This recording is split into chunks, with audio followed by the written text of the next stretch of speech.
Hello lovely people, my name is Emma and today I'm doing a book review of the non-fiction book Wilding by Isabella Tree. So like I said, this is a non-fiction book that is focused on the concept of rewilding and will probably fit under the nature writing category, though for reasons as you'll quite soon find out, it does sort of spread across a few. So Isabella Tree, basically her and her husband come from a long line of farmers and they inherited a working farm, a very intensive farm from their mother and grandmother when she died, and it is their story of what it was like to try and keep this farm going. And what they decided to do after a couple of decades of owning it was decided that basically it was no longer financially viable to keep it running in the way that they wanted to, so instead they decided to try out a new technique which is called either wilding or rewilding. Now this is quite a contentious idea in the conservation world apparently. This was something I didn't realise was so controversial, but it's the idea of giving the land back to nature to allow it to become wild again, for lack of a better word. The contentious point of it basically comes into exactly how much input the person should have about rewilding it and whether it should be left fully alone or whether you need to undo some of the effects of having tampered with it for so long, and this is something that Isabella Tree discusses. But essentially, rather than it being like a sweeping look at rewilding in like a broader macro scientific concept, it's about her experiences and her husband's experiences with this rather large plot of land, giving sections of it back and their experiences working with other conservation groups and local government and indeed national government to just see the results from it. It's the kind of book that falls into sort of two major categories. There are huge sections of it that really are going to tick the box if you're into like nature writing. There's some absolutely glorious descriptions of the variety of animals that come back to the land, the different insects and plants that they have. If you're someone who just enjoys nature writing in general, you're going to absolutely adore the passages about the wild ponies and the beavers and huge sections like that. And I'm not going to lie, that really ticked a big box for me because I've got super into nature writing recently, so love that. Descriptions of ragwort, just so good, so good.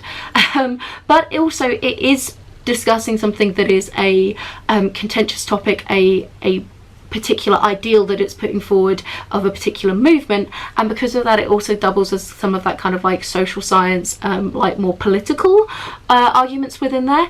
And it discusses things like some of the farming regulations and the way that intensive farming is dealt with across both the EU, the UK and kind of globally, and the various different pressures on that, and goes into lots of detail there. It also talks about the science of conservation and the validity of a lot of the claims that a lot of conservation scientists are making and the benchmarks that they're using to try and understand what the goal is for conservation and things like that. It has a fairly scathing discussion about bureaucracy, local government, national government, and the idea of trying to push these things through. And at the end it does make a fairly solid argument about the effects of stuff like rewilding and focusing on these kind of tactics discussed in the book in terms of global warming and the reversal of climate change. So it's a book that is doing a lot, but I think does it very well, and wherever it is relevant it does narrow down its scope so that it is only talking about Isabella and her husband, I think his name was John,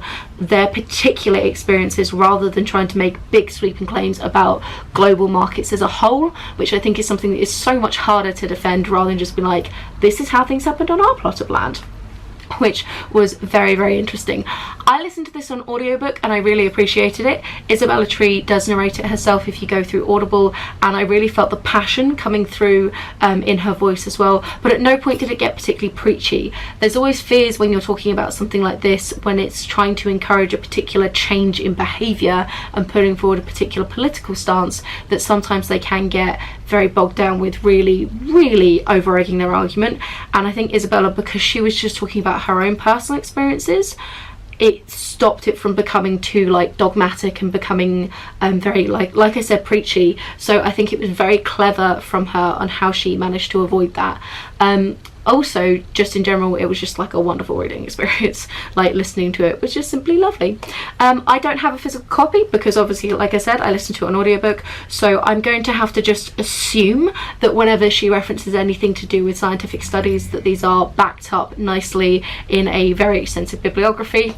Just gonna have to hope there, and if she hasn't, sorry about that. But yeah, I think this is a book that is going to be wonderful for any fans of nature writing in general, so things like maybe like H is for Hawk or Waterfalls of Stars or any of those kind of books out there, but also anyone who is interested in things like you know, climate change and vegetarianism and any of those kind of issues there, especially obviously a huge hot topic in our world today because it is so prevalent, climate change. So if you've been reading any books on that, I think you'd appreciate this.